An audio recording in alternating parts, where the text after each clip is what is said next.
اعوذ باللہ السمیع العلیم من الشیطان الرجیم، بسم اللہ الرحمن الرحیم۔ آج کا درس لیلۃ القدر کے موضوع پر ہے، تو اس کا ہمارے معاشرے میں خاص اہتمام کیا جاتا ہے اور اس کے بارے میں مختلف طرح کے تصورات لوگوں میں پائے جاتے ہیں، جن میں یہ ہے کہ یہ اس ایک رات کی عبادت 1000 مہینے کی راتوں سے افضل ہے، جو کہ تقریباً 83 سال کے قریب بنتے ہیں۔ اور اس میں اللہ تعالیٰ مختلف طرح کے اپنے معاملات کے فیصلے کرتے ہیں۔ ایون یہاں یہ بھی کہا جاتا ہے کہ کن لوگوں نے مرنا ہے اور کنوں نے دنیا میں پیدا ہونا ہے، وہ بھی فیصلے کرتے ہیں۔ اور پھر یہ کہا گیا مسلمانوں سے کہ آپ، چونکہ نبی صلی اللہ علیہ وسلم کو یہ بھلا دی گئی رات، تو اب مسلمانوں نے اسے تلاش کرنا ہے، اور یہ رمضان المبارک کی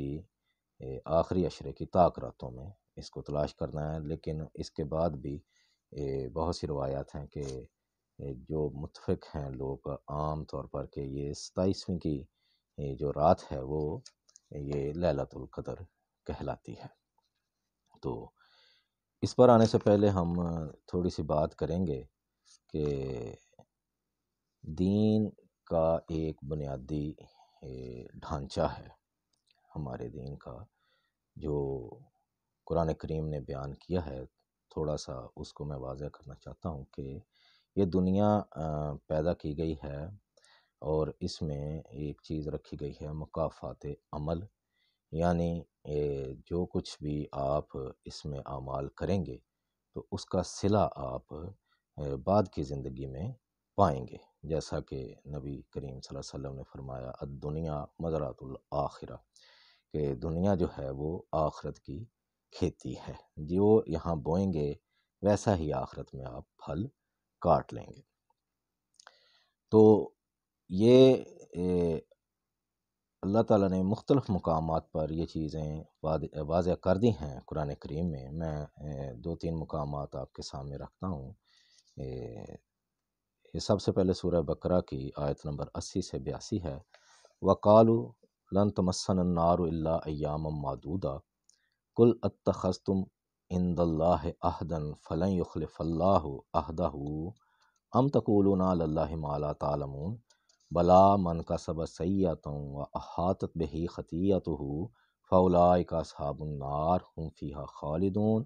وَالَّذِينَ آمَنُوا وَعَمِلُوا الصَّالِحَاتِ أُولَٰئِكَ أَصْحَابُ الْجَنَّةِ هُمْ فِيهَا خَالِدُونَ۔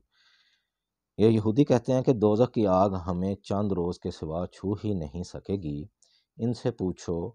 کیا تم نے اللہ سے اقرار لے رکھا ہے کہ اللہ اپنے اس وعدے کی خلاف ورزی نہیں کرے گا، بلکہ تم اللہ کے بارے میں ایسی باتیں کہتے ہو جن کا تمہیں خود علم نہیں، بلکہ جو بھی برے کام کرے گا اور اس کے گناہ اسے ہر طرف سے گھیر لیں گے تو ایسے لوگ دوزخ میں جانے والے ہیں اور وہ ہمیشہ اس میں رہیں گے، اور جو ایمان لائیں اور نیک اعمال کریں وہ جنت کے مالک ہوں گے اور ہمیشہ اس میں عیش کریں گے۔ اس کے بعد سورہ اعراف ہے، اس کی آیت 8 اور 9 ہے۔ اس میں اللہ تعالیٰ فرماتے ہیں والوزن یومئذ الحق، کہ اس روز اعمال کا وزن ہونا برحق ہے، یعنی ڈیفینٹ ہے، ہو کے رہنا۔ فمن ثقلت موازینہ فاولئک هم المفلحون، تو جن کے اعمال کے وزن بھاری ہوں گے تو وہ نجات پانے والے ہیں۔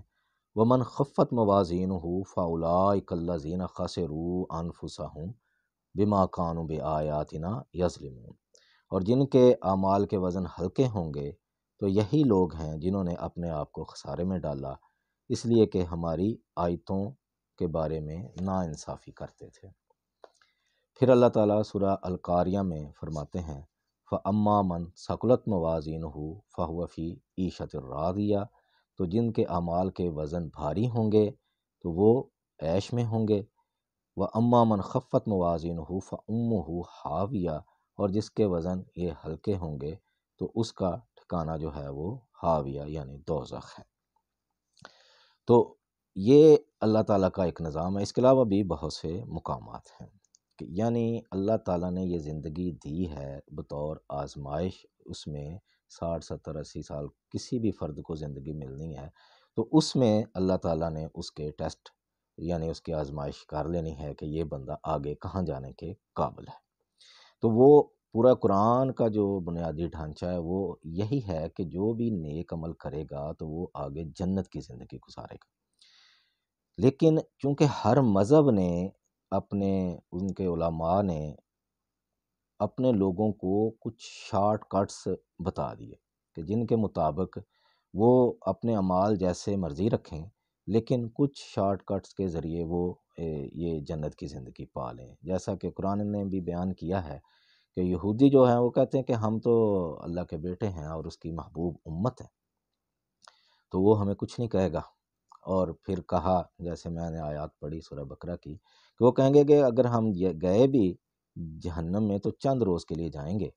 اور پھر وہاں سے واپس جنت کی طرف لوٹ آئیں گے۔ تو یہ یہودیوں کا تصور۔ اسی طرح عیسائیوں کا تصور کہ وہ کہیں گے کہ ہمارے پیغمبر عیسیٰ علیہ السلام نے صلیب پر چڑھ کر جو ہے وہ ہمارے سارے گناہوں کا کفارہ ادا کر دیا ہے، اب ہم جو ہے نا ہرگز وہ دوزخ میں نہیں جائیں گے۔ تو اسی طریقے سے مسلمانوں نے بھی بہت سے ایسے شارٹ کٹس ایجاد کر لیے۔ مطلب آج حیرانگی ہوتی کہ قرآن میں ایک بھی مقام ایسا نہیں ہے کہ جی آپ یہ پڑھ لیں تو آپ کی جنت پکی ہے، یہ پڑھ لیں تو آپ کے سارے گناہ معاف ہو جائیں گے، یہ پڑھ لیں تو آپ کے یہ مسائل وہ حل ہوتے جائیں گے۔ قرآن تو عمل کی بات کرتا ہے۔ ہاں اس نے ایک طریقہ رکھا ہے کہ جو گناہوں سے توبہ کرتا ہے اس کے بعد بھی عمل صالح ہی کرنا پڑے گا، کیونکہ قیامت والے دن میزان میں عمل ہی رکھا جائے گا۔ تو یہ مسلمانوں نے جیسے بہت سی چیزیں اور بھی ہیں کتابوں میں، مطلب ان کی بھرمار ہے کہ جیسے روز کوئی سورہ ملک پڑھ لے تو وہ دوزخ نہیں جا سکتا، کوئی سورہ واقعہ روز پڑھ لے تو وہ دوزخ نہیں جا سکتا۔ اسی طرح سے کچھ درمیان میں اسماء الحسنہ میں سے کہ اگر کوئی لطیف الخبیر کا ورد کر لے، اگر کوئی غفور الودود کا ورد کر لے، تو یہ ایسے مطلب کہ اب ہمارا معاشرہ یہ ہے کہ ایک بہت بڑی جو ہے وہ لپ سروس میں مبتلا ہے، یعنی اعمال، کردار، اخلاقیات وہ ایک سائڈ پر ہے۔ ہاں جنت چونکہ چاہیے لازمی، تو اس کے لیے یہ طریقے ہیں کہ ہم یہ پڑھ لیں، یہ کر لیں، تو اس سے جنت جو ہے نا وہ ہماری کہیں نہیں جانے کی۔ اب آتے ہیں یہ سورہ القدر کی طرف، کہ اس کے بارے میں یہی کہ ایک رات کی آپ عبادت کر لیں تو آپ کی وہ 83 سال کی یعنی کہ 1000 مہینے کی رات جو ہے وہ گنی جائے گی۔ تو اس سے تو بہت ہی آسان ہو گیا کہ انسان جو ہے وہ اصل میں یہ ایک سرٹیفکیٹ مل گیا لوگوں کو کہ جی آپ سارا سال جو مرضی کریں، کاروباری معاملات میں بددیانتی کریں، ملاوٹیں کریں، ناجائز منافع کھائیں اور رشتہ داروں سے بھی بدسلوکی کریں اور ہر طرح کی کرپشن کریں۔ صرف یہ ہے کہ آپ اگر ایک رات یہ جاگ لیں بیداری کی حالت میں اور عبادات کرتے رہیں اللہ کی، تو اس سے جو ہے نا آپ کی وہ جنت پکی ہے۔ اسی طرح کے تصورات ہمارے یہاں ہیں کہ آپ سارا سال جو مرضی کریں، حج کر لیں یا عمرہ کر لیں، تو یہ آپ کے گناہ معاف ہو جائیں گے۔ یہ ایسا قرآن کریم نے کہیں بھی نہیں بتایا۔ گناہ کی معافی ایک تو جو اللہ کے لیے ہے، مطلب کہ جو آپ نے معاملات ایسے کیے ہیں تو اللہ معاف کر دے گا، لیکن جو آپ نے زیادتیاں لوگوں سے کی ہیں، جو ملاوٹ کر کے دوائیاں لوگوں کو کھلائی ہیں یا دودھ پلایا ہے یا اور شہد میں کی ہوئی ہیں، جو لوگوں کے ذمے ہیں معاملات، وہ تو معاف نہیں کرے گا اللہ۔ تو یہ اللہ نے ایسی کوئی شے بتائی نہیں ہے، لیکن ہمارے مسئلہ یہ ہے کہ اب اخلاق، کردار، عمل وہ سارا جو ہے ایک سائڈ پر ہو گیا ہے، اور ہاں رات جا کر ہم وہ لینا چاہتے ہیں جنت۔ اب اللہ فرماتے ہیں، یہ سورہ قدر ہم پڑھنا شروع کرتے ہیں، انا انزلناہ فی لیلۃ القدر، لیلۃ القدر، کہ اللہ نے فرمایا بے شک ہم نے اس قرآن کو شب قدر میں نازل کیا۔ وما ادراک ما لیلۃ القدر، اور آپ کیا جانو کہ لیلۃ القدر کیا ہے۔ لیلۃ القدر خیر من الف شہر، لیلۃ القدر 1000 شہر 1000 مہینے سے بہتر ہے۔ تنزل الملائکۃ والروح فیہا باذن ربہم، اترتے ہیں اس میں فرشتے اور روح اپنے رب کے حکم کے ساتھ من کل امر ہر طرح کا حکم لے کر سلام یا حتی مطلع الفجر اور طلوع فجر تک یہ سلامتی ہے۔ اس میں جو قابل غور بات ہے وہ ہے الف شہر، کہ 1000 مہینے سے یہ بڑھ کر ہے۔ تو یہ زبان کے اسلوب ہوتے ہیں۔ اس کی وضاحت کی ہے کتاب محاسن التاویل میں علامہ ہیں جمال الدین قاسمی جامعہ الازہر کے۔ تو انہوں نے کہا کہ یہاں عدد مطلوب نہیں ہے، یہ الف 1000 سال یعنی یہ کثرت کے معنوں میں استعمال ہوا۔ جس طرح جنگ بدر میں اللہ تعالیٰ نے کہا کہ وہ تمہاری مدد کرے گا 3000 فرشتوں سے یا 5000 فرشتوں سے، تو وہاں بھی عدد مطلوب نہیں تھا، یعنی اللہ نے اب اس کا کسی طرح سے بھی ہم وہ اس کو میّر نہیں کر سکتے، تو یہ اللہ نے مدد کی۔ تو اسی طرح یہ الف جو ہے یہاں کثرت کے معنوں میں استعمال ہوا ہے، یعنی کہ یہ رات جس میں قرآن نازل ہوا وہ 1000 دور جہالت کے جو سال ہیں یا مہینے ہیں ان سے یہ ایک رات بہت ہی بہتر ہے۔ یعنی پچھلا جو دور قرآن سے پہلے کا تاریکی کا، جہالت کا، شرک کا اللہ تعالیٰ نے اس کو بیان کیا، تو اب یہ جو کتاب آ گئی اللہ کی طرف سے تو اس کی وجہ سے یہ رات یہ مبارک ہو گئی، اور یہ رات وہ سارے 1000 سالہ دور جہالت پر بھاری ہو گئی۔ تو یہ بات ذہن میں رکھنی چاہیے کہ یہاں پہ جیسے ہم نے کیلکولیٹر کے ذریعے نکال لیا کہ اتنے سال اور اتنے مہینے بنتے ہیں، وہ بات نہیں ہے۔ پھر اللہ فرماتے تنزل الملائکۃ والروح فیہا باذن ربہم، کہ تنزل جو صیغہ ہے یہ ماضی کا ہے، یہ ایک ہی دفعہ اترنے کے معنوں میں استعمال ہوتا ہے، یعنی کہ اس رات فرشتے اور ملائکہ اور روح جو ہے وہ اترے اپنے رب کے حکم، یعنی قرآن لے کر اترے پہلی دفعہ۔ تو اس کی وضاحت تھوڑی سی کرتا چلوں کہ اس میں اللہ تعالیٰ نے مطلب قرآن میں بہت ساری مثالوں کے ذریعے یہ بات واضح کر دی ہے، تنزل ایک ہی دفعہ اترنا، اور اگر بار بار اترنا ہے تو اس کے لیے وہ کیا چیز استعمال کی ہے۔ اللہ فرماتے ہیں سورہ حامیم سجدہ میں، ان الذین قالوا ربنا اللہ ثم استقاموا تتنزل علیہم الملائکۃ، کہ بے شک جن لوگوں نے کہا کہ ہمارا پروردگار اللہ ہے پھر وہ اس پر قائم رہے، ان پر فرشتے اتریں گے یا اترتے ہیں۔ پھر اللہ تعالیٰ نے سورہ مریم میں کہا وَمَا نَتَنَزَّلُ إِلَّا بِأَمْرِ رَبِّكَ، فرشتے جو ہے وہ پیغمبر سے مخاطب ہیں اور کہتے ہیں کہ ہم تیرے رب کے حکم کے سوا نہیں اترتے۔ پھر سورہ طلاق میں اللہ تعالیٰ فرماتے ہیں، یہ آیت نمبر 12 ہے، اللہ الذی خلق سبع سماوات ومن الارض مثلہن، اللہ تعالیٰ نے 7 آسمان اور زمین ایسے ہی بنائی، تو یتنزل الامر بینہن، وہ بھیجتا رہتا ہے اپنا حکم ان کے درمیان۔ یعنی یہ دیکھیں ایک کام جو مسلسل اللہ کر رہے ہیں ان کے لیے صیغہ علیحدہ استعمال ہو رہا ہے، اور ایک کام جو ایک ہی دفعہ ہوا ہے تو وہ اس کے لیے صیغہ علیحدہ استعمال ہوا ہے، تتنزل، یتنزل اور نتنزل، کہ یہ صیغے ہیں جو مسلسل اترتے رہتے ہیں یا اتریں گے، اور جو ایک ہی دفعہ ہے وہ تنزل الملائکہ، یعنی یہ ایک ہی رات تھی جس میں قرآن اترا اور وہ فرشتے اپنے اللہ کے پیغمبر کے پاس آئے اور وہ قرآن کا نزول کا آغاز ہو گیا، تو اس کے لیے یہ ایک ہی صیغہ ہے۔ یہ ہمارے ہاں ایک غلط تصور ہے کہ وہ ہر سال آنی ہے یا آتی ہے، کیونکہ قرآن کا نزول تو ایک ہی وقت میں ہے نا، ہر سال تو یہ نہیں ہونے والا۔ تو اب اگلی بات کہ وہ فرشتے آ گئے اور انہوں نے جو اپنا پیغام تھا وہ نبی کو دے دیا، ٹھیک ہے نا جی۔ اب بات ہے پیغام کی، کتاب کی، جو اصل چیز مطلوب تھی اللہ کے ہاں، جس کی وجہ سے یہ رات مبارک تھی، اور پچھلا جو جہالت کا دور تھا وہ اس پر یہ رات بھاری تھی، تو اس کی اہم چیز جو تھی وہ کتاب تھی۔ لیکن ہمارے ہاں ہوا کیا کہ کتاب کو چھوڑ دیا گیا، صرف ثواب کے لیے پڑھا گیا،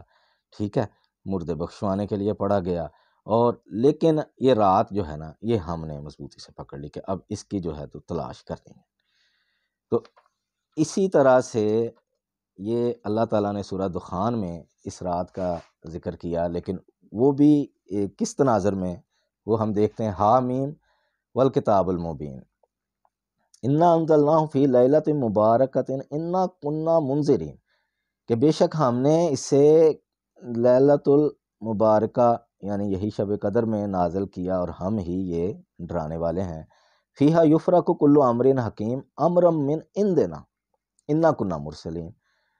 کہ اللہ کہتے ہیں کہ اس میں کچھ معاملات طے کر دیے اللہ تعالیٰ نے، یفرق الگ الگ کر کے، ٹھیک ہے نا، یہ نہیں معاملہ کہ اللہ کوئی ہر سال فیصلے کرتا ہے، کہ اللہ کے کچھ معاملات تھے، اللہ کے کچھ کام تھے، یہ وہی یہ نبی تک پہنچنا تھی، اس کے لیے اللہ نے کوئی انتظام کر دیا، تو یہ اس رات میں ہو گیا۔ یعنی یہاں بھی ذکر اصل میں کتاب کا ہے، کتاب کی ہی قسم کھا رہے ہیں اللہ، والکتاب المبین۔ تو اب یہاں پر یہ کہیں بھی اللہ نے سورہ قدر میں یا سورہ دخان میں یہ نہیں کہا کہ اس رات کی عبادت جو ہے وہ 1000 مہینے سے افضل ہے، بلکہ اس رات میں کتاب دی گئی ہے۔ تو یہ دیکھنا چاہیے، اس کو پڑھنا چاہیے، سمجھنا چاہیے کہ یہ مالک خالق کائنات نے کتاب میں کیا لکھا ہے،